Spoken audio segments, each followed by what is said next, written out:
Hi guys! It's me again, Mrs. B. And for today's video, andito nga kami sa Wingstop, Thailand. So finally, masusubukan na natin ang talagang trending na trending at lagi ko nakikita sa FYP ko na Wingstop. Meron palang Wingstop dito sa BKK, kaya naman hindi natin pwedeng palagpasin yan. At tara na, let's go! Bili tayo na nuno. Kiyawin mo na eh.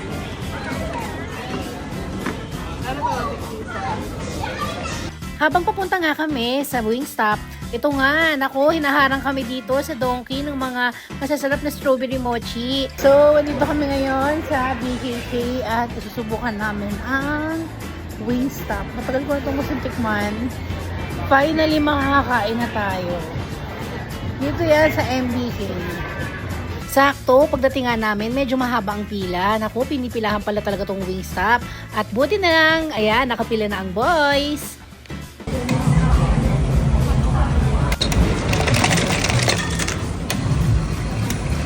Dahil nga medyo mahabang pila at gutom na kami, naku, hindi ko na na-videohan ang in-order namin.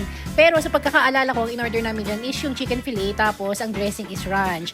So, pag may gusto kayong dressing, may additional, tapos unlimited yung drinks, nag-add kami ng additional dressing, which is yung ranch. Tapos, nagpa-unlimited drinks rin ako at umorder ako ng fries. Hindi ko na malala guys kung magkano yung bill namin dyan, pero hindi naman super mahal. At ito na, ang first bite! Sarap!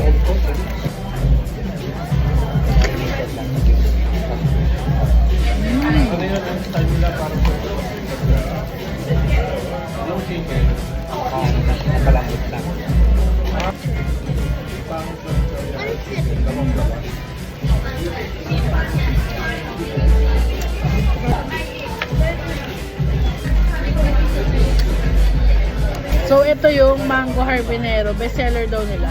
Maanghang, sarap. Lemon pepper. Napakasarap lemon.